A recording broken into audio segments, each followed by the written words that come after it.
Cada vez, hermanos, el estudio del libro de Apocalipsis es muy bello. Y ahora, hermanos, después de haber estudiado el tema de que el Señor conoce a los suyos, vamos a adentrarnos en las últimas cartas de amor que el Señor envió. Repito, las últimas cartas de amor que el Señor envió. Como siempre, para entender estas 7 cartas de amor a las iglesias, allí en Apocalipsis, vamos a considerar una lección de tipo introductoria, o sea, una lección para que nos ayude a comprender lo que vamos a estar estudiando en estas cartas. Ustedes saben bien que el Nuevo Testamento está lleno de cartas. 21 de los 27 libros del Nuevo Testamento son cartas escritas, ya sea a iglesias o ya sea a individuos. Todas son expresiones del amor y cuidado de nuestro Señor por su pueblo. Y las últimas cartas que escribió se encuentran en el libro que estamos estudiando, o sea, el libro de Apocalipsis. Con esta afirmación damos por sentado que Apocalipsis fue escrito durante la última parte del reinado del emperador Domiciano. En los capítulos 2 y 3 encontramos 7 cartas de Jesús a congregaciones que estaban en Asia Menor. Tal como se hizo en las clases pasadas, una vez más hago hincapié en que estas 7 iglesias eran congregaciones propiamente dichas, las cuales existían en tiempos de Juan y que no representan 7 eras de la iglesia. No estamos hablando en ningún momento de 7 eras de la iglesia. Si bien estos mensajes estas iglesias son representativas de los mensajes que aquí se dan, estas iglesias también, hermanos, son representativas de las iglesias del Señor hoy en día. Bueno, hay quienes se preguntan por qué se han incluido las cartas en este libro. Después de haber visto, usted recuerde bien que hemos visto la gloria de Jesús en el capítulo 1, y una vez hemos visto la gloria de Jesús en este capítulo 1, ahora estamos preparados para la grandiosidad de los cielos que veremos precisamente en los capítulos 4 y 5. En lugar de ello, leemos acerca de las culpas de ciertas iglesias.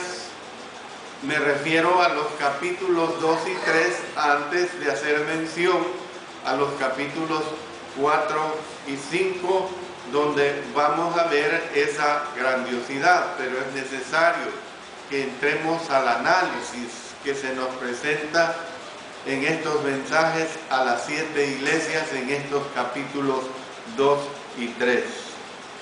Hay personas que han sugerido que las cartas fueron añadidas posteriormente al libro. Sin embargo, hermanos, las pruebas que nos presentan los manuscritos señalan que formaban parte del libro de Apocalipsis desde el comienzo. No es que fueron añadidas posteriormente, sino que las cartas pasaron a formar parte del libro de Apocalipsis desde el comienzo. Ahora viene una interrogante. ¿Por qué están incluidas las cartas? ¿Cuál es la razón de que estén incluidas estas ¿Qué valor tuvieron para los cristianos del siglo I y qué valor tienen estas cartas para los cristianos de hoy en día. Son interrogantes muy interesantes que debemos de tener una respuesta.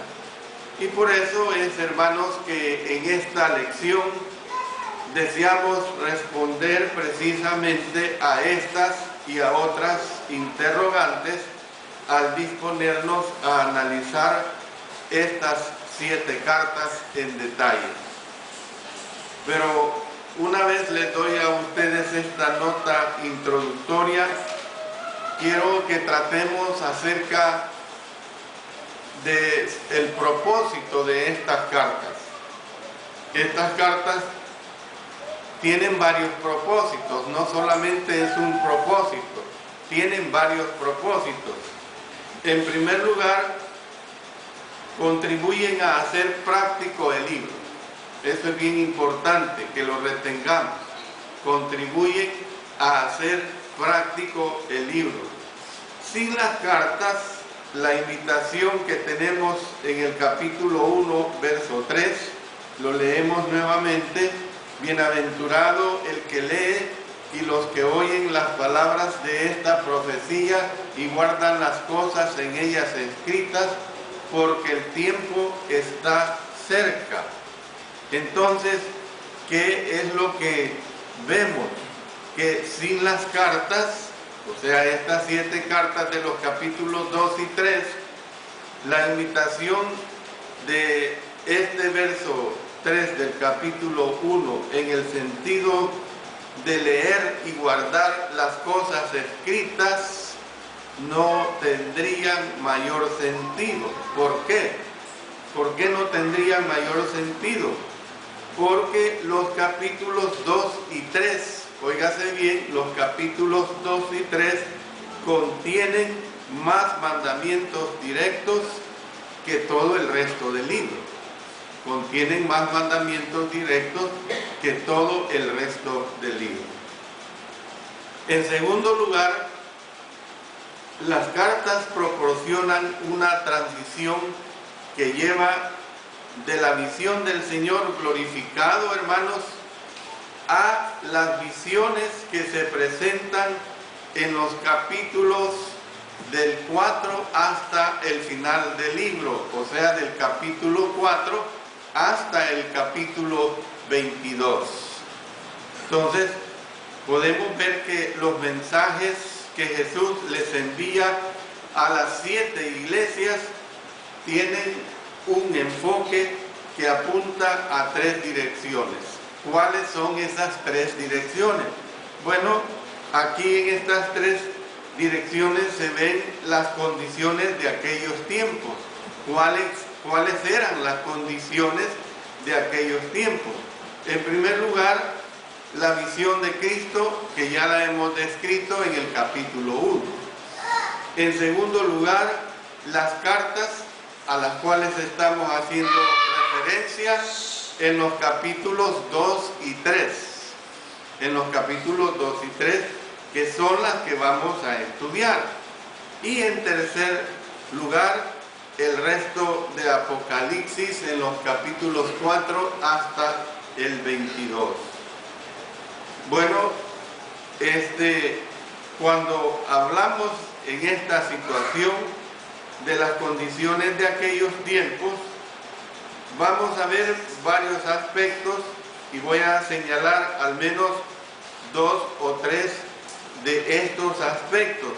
En primer lugar, le echan una mirada en retrospectiva al capítulo 1. Cuando hablo de en retrospectiva al capítulo 1, le echan una mirada hacia atrás, pues. Es decir, echar una mirada hacia atrás es importante. Es importante tomar en cuenta lo que se ha visto en la visión del capítulo 1. Más de una vez he mencionado que el libro de Apocalipsis no lo podemos estudiar si lo agarramos enseñanzas aisladas.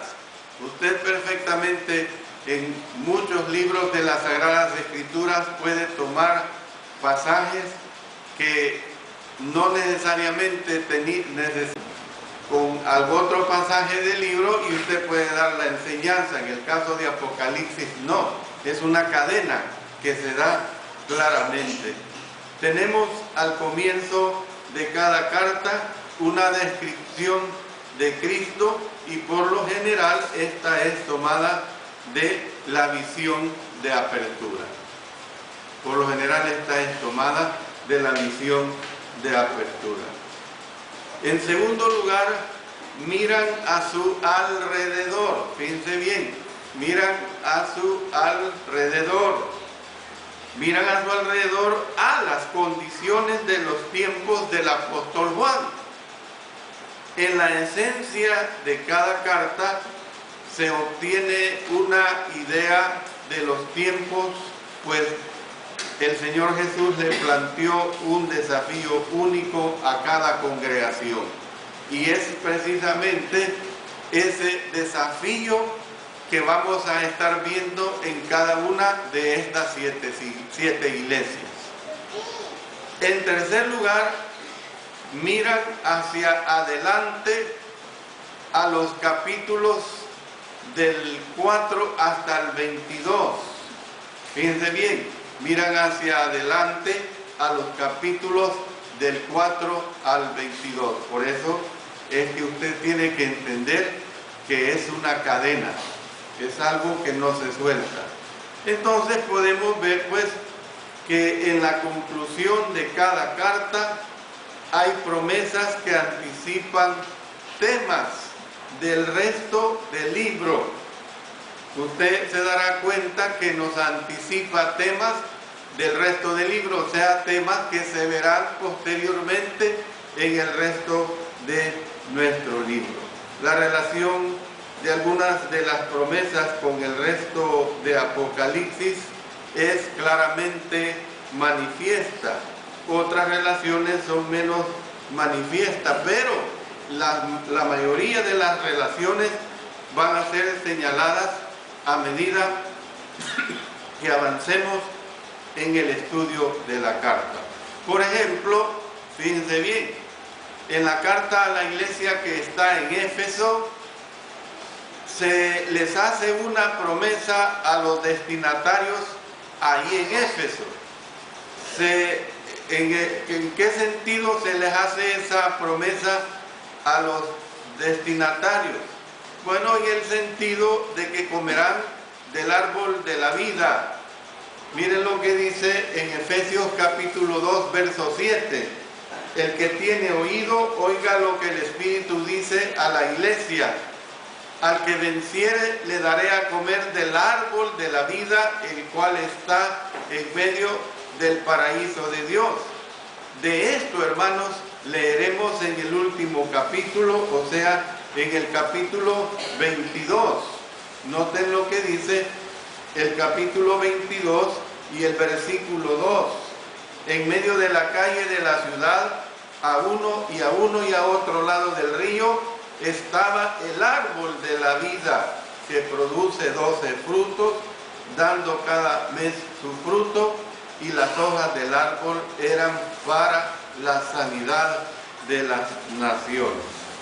Otro ejemplo que podemos ver es que a los que vencieren de la iglesia que estaba en Sardis, se les prometió que serían vestidos de vestiduras blancas. Lo dice en el verso 5 del capítulo 3, donde está tratando de la iglesia en Sardis. Pero más adelante, en el capítulo 7, leeremos acerca de la gran multitud que estaban victoriosos. Dice en el verso 9 más adelante, delante del trono y en la presencia del Cordero, vestidos de ropas blancas. Se puede ver pues que se da pues esta relación, y que esa relación la vamos a ir usando más adelante conforme vayamos viendo el mensaje a cada una de las iglesias. Pero hermanos, el aspecto más importante a tomar en cuenta es que estas cartas, óigase bien, estas cartas fueron esenciales para el cumplimiento general de Cristo en el libro. Fueron esenciales para el cumplimiento general de Cristo en el libro. ¿Por qué? Porque Él deseaba animar a los cristianos oprimidos. Además de que deseaba animar a los cristianos oprimidos, también deseaba prepararlos para una persecución aún más grande. La persecución que vendría sobre ellos, sobre la que ya tenían, iba a ser todavía más grande. Entonces el Señor deseaba tranquilizarlos con palabras en el sentido de que al final el bien triunfaría. Que al final, pues, el bien triunfaría. Esto es verdaderamente digno de admirar. Entonces, para hacer esto, era necesario responder primero a una pregunta. ¿Cuál pregunta? ¿Estaban preparados para la tempestad que se avecinaba? ¿Estaban ellos realmente preparados para la tempestad que se avecinaba? Bueno, el Señor, hermanos, no bendecirá a un pueblo que sea rebelde y que sea desobediente. Esto es una realidad. Así como a ellos, si no hubiesen estado preparados para la tempestad que se avecinaba, de igual manera el mensaje sigue siendo igual, que el Señor no puede bendecir a su pueblo que no está preparado y que por el contrario está en rebeldía y desobediencia. Entonces, nosotros podemos ver, hermanos, que para darles alientos a las iglesias, el Señor debía primero examinarlas. Y hecho lo anterior, les afirmaría entonces sus puntos fuertes. Y sus puntos fuertes les corregiría sus puntos débiles y los consolaría de sus temores. Los consolaría de sus temores. Entonces podemos ver, pues, que el propósito primordial de las cartas era, por tanto, preparar a las congregaciones para el conflicto que les aguardaba. Ese es el propósito primordial que se da a estas congregaciones, era preparar a estas congregaciones para el conflicto que les aguardaba. Veremos que también a nosotros nos pueden ayudar, hermanos, a estar mejor preparados para las batallas espirituales que enfrentaremos. Y usted se podrá preguntar, ¿pero cuándo, hermano?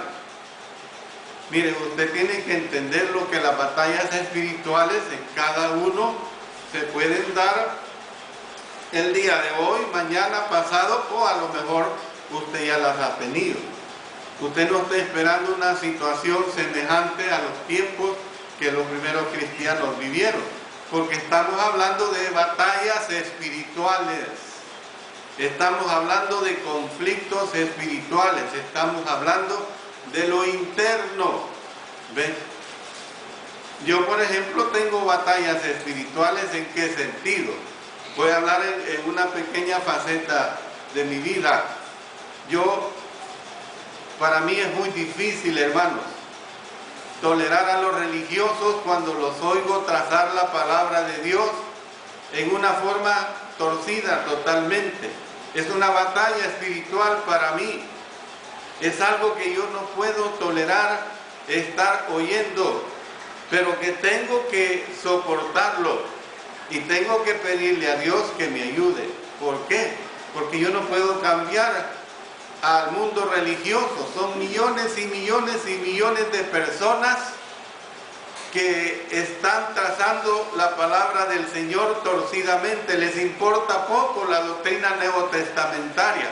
Ahora, ¿qué es lo que tengo yo que hacer para ayudarme a esa batalla espiritual? Pues tengo que enseñar su palabra correctamente. Tengo que enseñar su palabra. Y de eso sí el Señor a mí me hace responsable. Quiero que veamos otro aspecto importante, hermanos, y es en relación a su patrón, o sea, al patrón que se debe de seguir para estas iglesias. Hermanos, no es difícil distinguir el patrón que siguen las cartas. Todas comienzan de un modo parecido. Todas tienen al final las mismas palabras sobre la importancia de oír, y todas tienen promesas para el que venciere. Todas, hermanos, tienen promesas para el que venciere. Sin embargo, puede que el patrón no se manifieste de inmediato en toda su extensión. Entonces, con algunas excepciones, cada carta tiene 7 elementos. Le voy a mencionar estos 7 elementos que tienen estas cartas. En primer lugar, un saludo. En segundo lugar, una descripción de Jesús. En tercer lugar, un elogio para toda la congregación. Cuarto aspecto, una censura a toda la congregación. Quinto, una advertencia acompañada de una amenaza. Sexto, una exhortación. Y en séptimo lugar, una promesa. Esto, hermanos, es lo que comprenden estas cartas. Con algunas excepciones, como he dicho, cada una de estas cartas tiene estos 7 elementos. Hablando del saludo, el saludo es esencialmente el mismo en cada carta. Escribe al ángel de la iglesia en cierta ciudad, y asimismo lo es la exhortación, en el sentido de que el que tiene oído oiga lo que el Espíritu dice a la iglesia. Usted se da cuenta que ya lo hemos hecho ver. Hay 2 elementos que se vinculan con el resto del libro. En la mayoría de las cartas se toma precisamente la descripción de Jesús. Se toma la descripción de Jesús de la visión del capítulo 1, y la promesa es ampliada en secciones posteriores del libro. Entonces podemos ver que las principales variaciones de las cartas ocurren precisamente en las secciones 3, 4 y 5. ¿Cuáles son esas secciones 3, 4 y 5? Se las recuerdo. Mencionaba un elogio para toda la congregación, una censura a toda la congregación y una advertencia acompañada de una amenaza. Usted puede notar en esta descripción que no hay elogio para 2 de las iglesias, y esto lo vamos a ver más adelante, y que por lo tanto, cuando se habla que no hay un elogio para 2 de las iglesias, como tampoco hay censura para otras 2 de estas iglesias, entonces tampoco hay una advertencia. ¿Ves? No se puede generalizar en una forma total el contenido de cada una de las cartas a las 7 iglesias. Entonces, vamos a ver más adelante estas diferencias que realmente son significativas. Esto es importante. Otra cosa más, hermanos, es que una característica más debería señalarse en cuanto al formato, o sea, una característica más en cuanto al formato. ¿Qué quiero decir con esto? Que en las primeras 3 cartas la exhortación es hecha antes de la promesa, mientras que en las últimas 4 cartas la promesa es hecha antes de la exhortación. O sea, se cambia el sentido del mensaje, pero que redunda en el mismo fin, en el mismo propósito. Como lo mencionamos anteriormente, las listas de 7 son hechas en Apocalipsis muchas veces en grupos de 3 o en grupos de 4 o de 4 y 3. Como se emplea esa declaración matemática, el orden de los factores no altera el producto. Entonces podemos ver pues que Apocalipsis no es un desorden de escenas inconexas, como quien dijera en nuestro lenguaje popular. Apocalipsis no es un chapandongo, hermanos. Apocalipsis va ordenadamente, no es un desorden de escenas inconexas como algunos piensan, porque así algunos lo ponen el libro de Apocalipsis de esta manera, clasifican el libro de Apocalipsis de esta manera.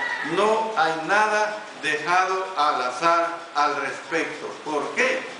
Porque acuérdense que quien está interviniendo es el Señor Jesucristo. Acuérdense que quien dio el mensaje al apóstol Juan es nada menos que el Espíritu Santo. Y el Espíritu Santo es Dios.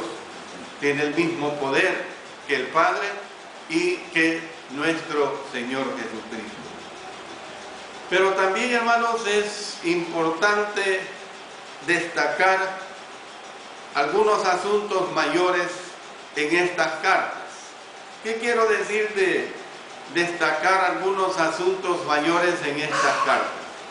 Bueno, no pierda de vista la visión en la que Jesús anda en medio de las 7 iglesias, examinándolas y preparándolas para las pruebas que les esperan.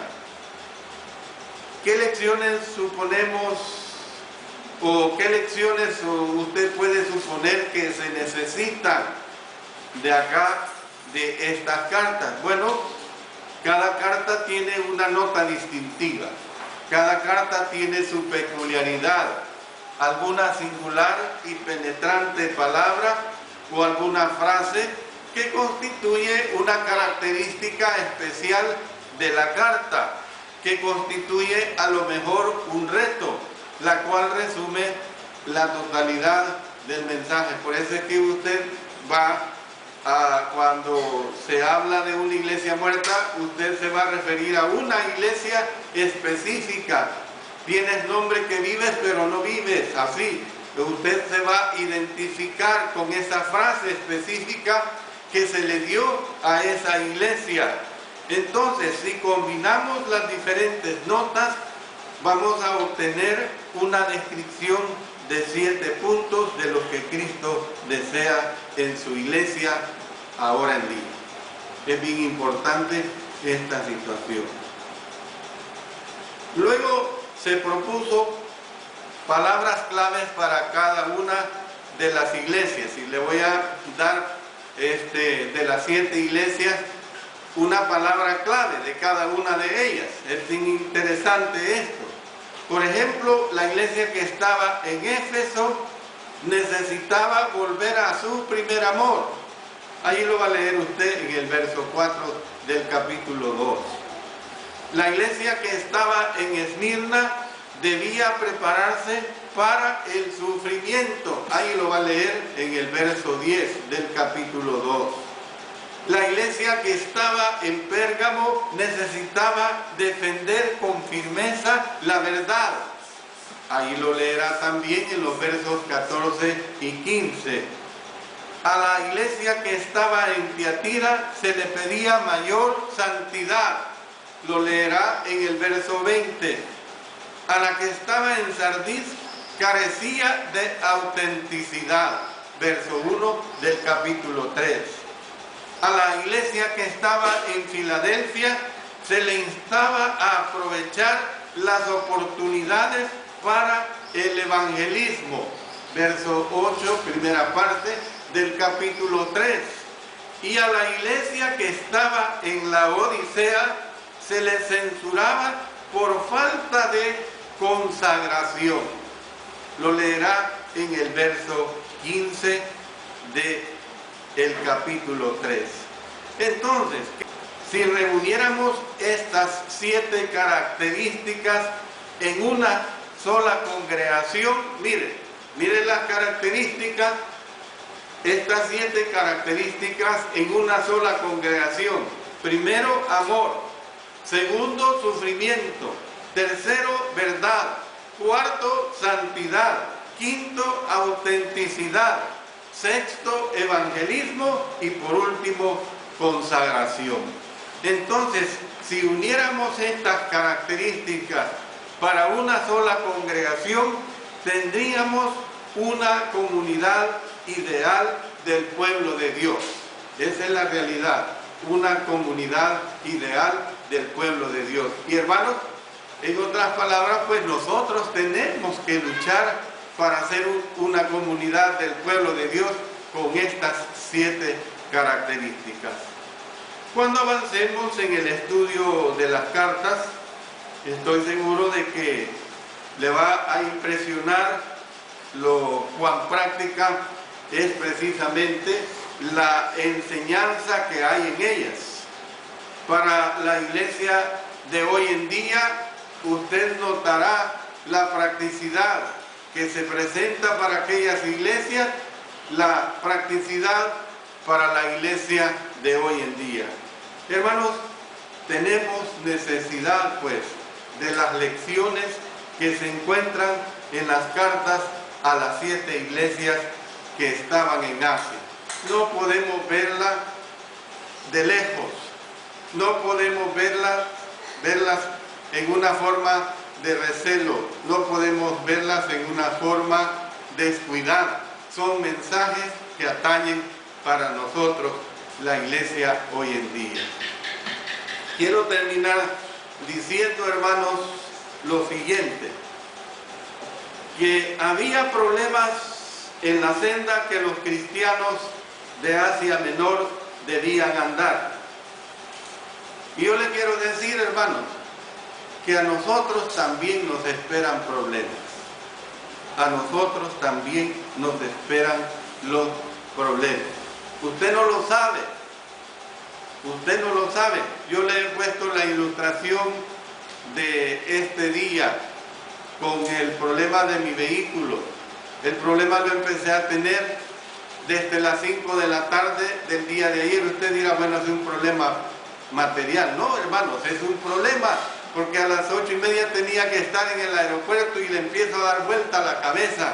¿Cómo hacer? Los problemas vienen de repente, hermano. Ese es un problema de índole material, pero van a venir a usted los problemas inminentemente de índole espiritual.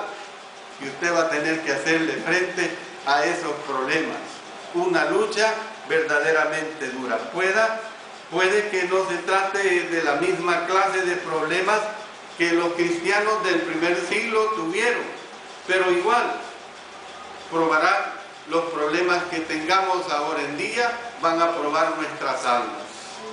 Jesús, hermanos, deseaba que los cristianos primitivos estuvieran preparados para las tempestades de la vida. Así que los escudriñó para poder fortalecerles aún más sus puntos fuertes y corregirles sus puntos débiles.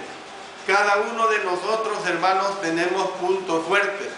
Yo soy fuerte en esto, en ABCD, pero soy débil en XYZ. Cada uno de nosotros tenemos puntos fuertes, pero también cada uno de nosotros, hermanos, hermanas, tenemos puntos débiles.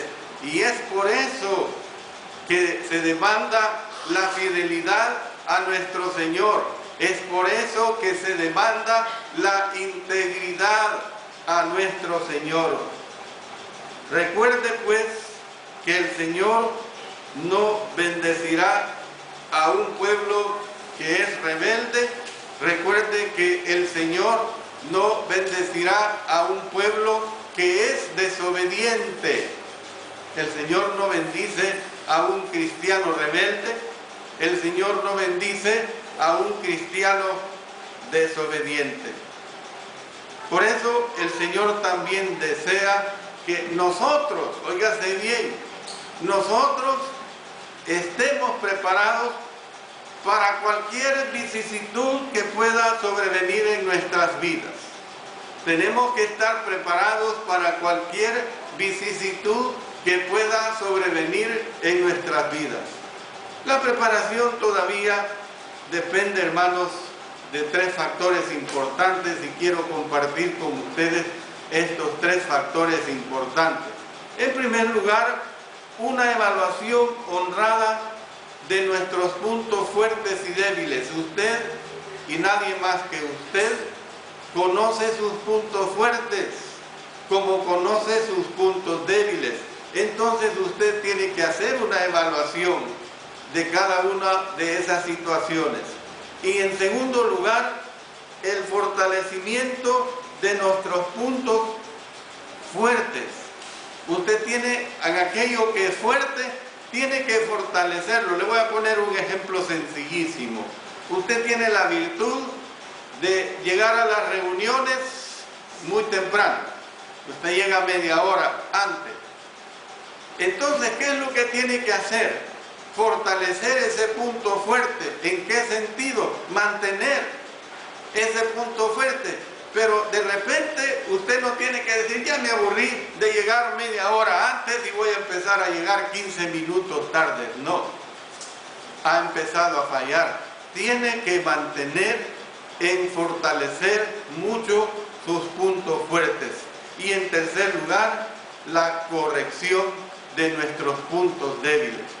Usted, el mismo ejemplo, usted tiene la fea costumbre de llegar a las reuniones 15, 20 minutos tarde, después de las 9 de la mañana, pongamos el día domingo. Entonces usted fortalezca ese punto débil. ¿En qué sentido? En corregirlo, de aprender a llegar 10 o 15 minutos antes de la hora señalada. Puede que usted desee encontrar a alguien respetable y a lo mejor en una persona, un cristiano fiel, una cristiana fiel, en la que usted pueda confiar para que le ayude en una situación de hacer una evaluación de la situación en la que usted esté fallando, porque para eso estamos.